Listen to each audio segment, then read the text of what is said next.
እኛ አገር መጥቶ አምላክ ያልሆነ ወታደር የለም። ባይዘው ኢትዮጵያ መጥቶ አምላክ ያልሆነ ጦረኛ የለም። በሙሉ ገዳይ ጦረኛ ታቦት ተቀርጾለት አምላክ ነው። አምላክ መሃል አዲስ አበባ ላይ ታቦት የሚተከልለት ሊያውም ከሞተ በኋላ በእሱ ስም ታቦት ሄዶ ጦር ሜዳ ታቦት ሄዶ አሸነፈ የሚባልለት ውሸት የሚደለትለት አምላክ ሆኗል። ወታደር መጥቶ በቃ ወታደር። መጻሕፍቱን መርምሩ። ጊዮርጊስ ማን ነው? ሆይስ ጊዮርጊስ ጆርጅ ማን ነው? ጆርጅ ማለት ነው እንዴ ወታደር። ዘንዶ ገደለ ምን ገደለ ተብሎ በቃ ስዕል ተስሎለት አምላክ ሆኗል ኢትዮጵያ ምድር። በነገራችን ላይ ኢትዮጵያ የሞሉት አማልክት በሙሉ የእንግሊዝና የጣሊያን ወታደሮች ናቸው። ጣሊያን ኢትዮጵያን ማሸነፍ አቅቶት በጦርነት አባቶቻችን ድል አድርገው አሸንፈው ሲሄዱ በዚህ ኢትዮጵያን ያሸነፈው በዚህ ነው። ጦርነቱን ኢትዮጵያ አሸንፋለች። አዎ 5 ዓመት ተዋግታ ተሸንፏል። እንደተባለው ጊዮርጊስ አይደለም የተዋጋው፣ ደም እያፈሰሰ የተዋጋው የኢትዮጵያ ህዝብ ነው። ከመላው ኢትዮጵያ 1 ዓመት ሙሉ እየተጓዘ ወደ ጦር ሜዳ ይሄድ የነበረው በጎራዴ ሲፋለም የነበረው ኢትዮጵያዊ ነው ያሸነፈው። ሳን ጆርጅ አይደለም፣ ጊዮርጊስ አይደለም ያሸነፈው።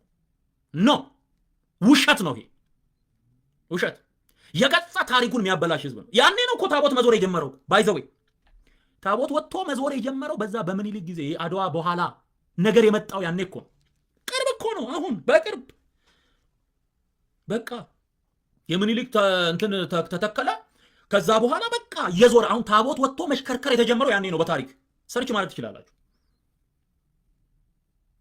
ስለዚህ ባክግራውንዱ ይሄ ነው።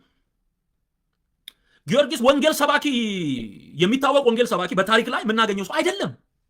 እንደው ቢባል እንኳን ማለት ነው። ደግሞ ወንጌል ሰባኪም ቢሆን ታቦት ተቀርጾለት ይመለክ የሚል ህግ መጽሐፍ ቅዱስ ላይ የለም። ወንጌል ሰበከ፣ ምን ብሎ ሰበከ? ኢየሱስ ጌታ ነው ብሎ ሰበከ የሚል ካለ እሱን እንደ ትምህርት ነው የምንይዘው። የአምልኮ መስፈርት አይደለም ወንጌልን መስበክ። እኔ ወንጌል እየሰበኩ ነው፣ አሁን እየሰበኩ ነው። ነገ ለእኔ ኦርቶዶክስ ውስጥ ታቦት ተሰርቶልኝ ምናምን እንድመለክ ነው ወንጌል የምሰብከው? ኖ አገልግሎ አለፍ። ዳዊት በገዛ ዘመኑ የእግዚአብሔርን ሐሳብ ካገለገለ በኋላ አንቀላፋ። ዛትሴት በቃ አንቀላፋ። ዳዊት ጴንጤቆስጤ እየተባለ ይዘመርለታል። መቃብሩ አለ እስራኤል ውስጥ። በቃ ይወደዳል፣ ንጉሥ ነበረ፣ ስሙ ይነሳል፣ ታሪኩ ይወሳል። በቃ መዝሙር አይዘመርለትም፣ ቅኔ አይዘረፍለትም፣ ታቦት አይቀረጽለትም፣ ሻማ አይበራለትም። ትልቁ ዳዊት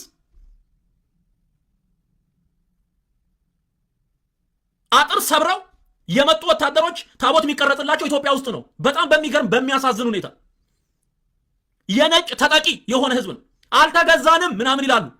ይሄ እኮ የመገዛት እኮ አንዱ እኮ ማሳያ እኮ ነው። ይሄ እኮ ተገዥነት እኮ ነው። በሃይማኖት ሰበብ የመጣ ተገዥነት፣ ባርነት።